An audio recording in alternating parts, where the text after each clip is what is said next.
ઝઘડિયા તાલુકાના ગોવાલી ગામે આવેલ ઐતિહાસિક બાલાપીર દરગાહને લઈ ખોટી માહિતી ફેલાવવામાં આવતા હોવાના આક્ષેપો સાથે બાલાપીર દરગાહના શ્રદ્ધાળુઓ ભરૂચ કલેક્ટર કચેરીએ આવેદનપત્ર આપવા પહોંચ્યા હતા। આવેદનપત્રમાં જણાવવામાં આવ્યું હતું કે વર્ષોથી તમામ સમાજના લોકોની આસ્થાનું કેન્દ્ર રહેલી આ દરગાહ અંગે ગેરસમજ ઊભી કરવાનો પ્રયાસ થતો હોવાનો આક્ષેપ કરાયો હતો। આવેદનપત્ર આપવા આવેલા લોકોના જણાવ્યા મુજબ બાલાપીર દરગાહ પર કોઈપણ પ્રકારની ગેરકાયદેસર પ્રવૃત્તિ કે ધર્મ પરિવર્તન જેવી ઘટના બનતી નથી, છતાં કેટલાક લોકો દ્વારા વાતને ખોટી રીતે રજૂ કરીને ગામમાં તણાવ પેદા કરવાનો પ્રયાસ કરવામાં આવી રહ્યો છે। દર અઠવાડિયે 200 જેટલા શ્રદ્ધાળુઓ બાલાપીર દરગાહે હાજરી આપે છે, જેમાં હિન્દુ સમાજના લોકો પણ હોય છે।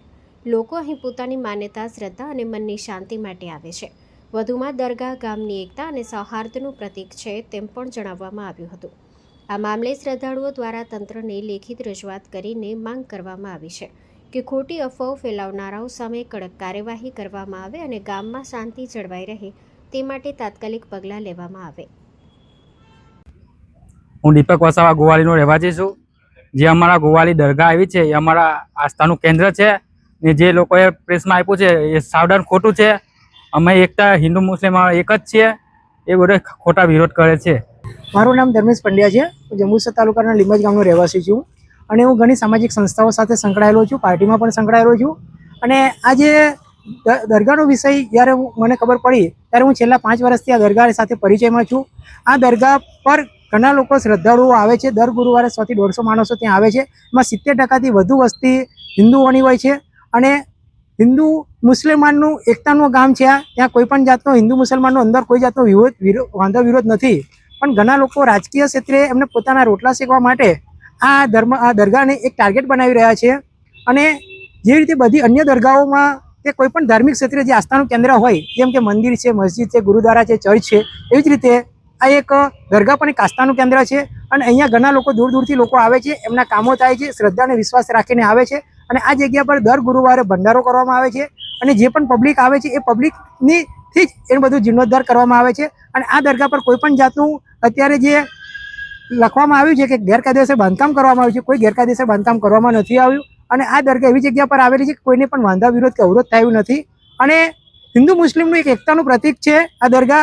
ઘણા લોકો શ્રદ્ધા અને વિશ્વાસથી આવે છે। આજ રોજ ગોવાલી ગામે જે બાલાપીર દરગાહ આવેલા છે, જે વિવાદ હતો એનો ખુલાસા માટે અમે કલેક્ટર કચેરી આવેલા હતા। કલેક્ટર કચેરી આજે અમે બાલાપીર દરગાહના ખુલાસા માટે તમામ હિન્દુ મુસ્લિમ ભાઈઓ થઈને કલેક્ટર સાહેબને આવેદનપત્ર પાઠવવામાં આવ્યા છે। અને જે બાલાપીર દરગાહની છે, અમે પાછલી 3 પેઢીથી બાલાપીર દરગાહના ખાદિમ છે અને દરગાહની ખિદમત કરતા છે। જે કંઈ દરગાહને જે લઈને વિવાદ ઊભો કરવામાં આવેલો એ તદ્દન પાયા વિહોણાનો છે ને ખોટી રીતે ચર્ચાનો વિષય બનાવી ને એક રાજકીય ષડયંત્ર રચવાનો એક પ્રયત્ન ઊભો કરેલો છે આ લોકોએ। ને જે દરગાહની અંદર હિન્દુ મુસ્લિમ ભાઈઓ આવતા છે ને જે કોઈ બી વસ્તુ છે એ દરગાહની અંદર જે કોઈ વ્યક્તિઓ આવતા છે પોતાની આસ્થાનું પ્રતીકનું ને આસ્થાને જોડીને આવતા છે ને અહીં આગળ જેટલા હિન્દુ મુસ્લિમ ભાઈઓ આવેલ છે એ દરગાહની આસ્થાને જોડીને દરગાહમાં જે વિવાદ થયેલો છે એની પુષ્ટિને સ્પષ્ટતા કરવા આવેલા છે કે દરગાહમાં આવું કોઈ પણ જાતનું જાત વિવાદ કે કોઈના ધર્માંતર કરવામાં આવતો નથી। મારું નામ કાંતિભાઈ આર વસાવા છે। હું આમોદ ગામનો રહેવાસી છું। આજે 10 થી 12 વર્ષથી હું એ દરગાહમાં પીરદાદાને માનતો આવ્યો છું ને 10-12 વર્ષથી દર ગુરુવારે આવું છું।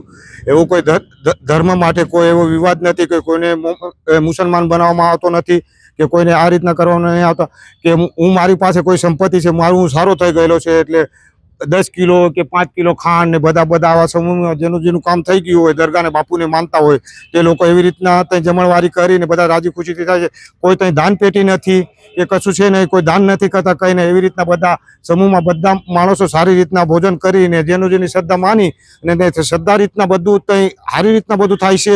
અને એવું કોઈ ધર્મ પાળવામાં નહીં આવતો કે તું મુસ્લિમ બની જા, એવું કોઈ નથી। અમારી બાવગોર જંગલમાં નજીક જ આવેલા છે। અમે બાવગોર છે, આ પીર દાદાને છે, બધા અમે હિન્દુથી માંડીને બધા ત્યાં રહીએ છીએ, પણ બધા ભાઈચારાથી ખભા મેળવીને અમે હાથે રહીએ છીએ।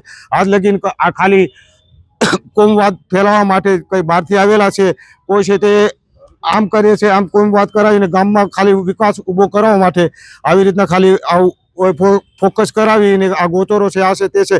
પણ જેને કંઈ માની લો કે આપણે એક રામને 14 વર્ષ માટે કાન ભૂકીને રામને વનવાસ કરાવીને 14 વર્ષ રામ વનવાસ કરાવેલો. પછી આપણે શકુની મામાએ જેવી રીતના એ 5 પાંડવો હાથે એમને શકુની મામાએ જે યુદ્ધ કરાવી, એવી રીતના આવા જે રાજકારણીઓ છે એ રાજકારણીઓ આવું બધું કરાવી રહેલા છે. પણ અમે બધા ભાઈચારોથી રહીએ છીએ, હિન્દુ મુસ્લિમ એક છીએ. અને આજે રાજપાળીમાં બી કોમવાદ ચાલે ત્યારે બી અમે ભાઈચારોથી અમે હાથે રહેતા હતા. એવું કોઈ મોમેન્ટ અને અમે એમની ત્યાં ઈદ હોય તો અમે એમની હાથે ખાવા જઈએ, અમને ગુરુ ખાવાનું ખવડાવે છે, એ લોકો જે ખાતા હોય છે એવી રીતના ભાઈચારોથી રહીએ છીએ. પણ આ જે લોકો રાજકારણીઓ છે એ ખોટી રીતના આ બધી અફવાઓ ફેલાવી રહ્યા છે. બસ.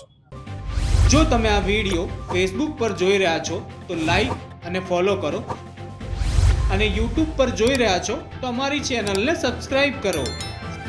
સત્તરે.com આઝાદી સમાચારોની.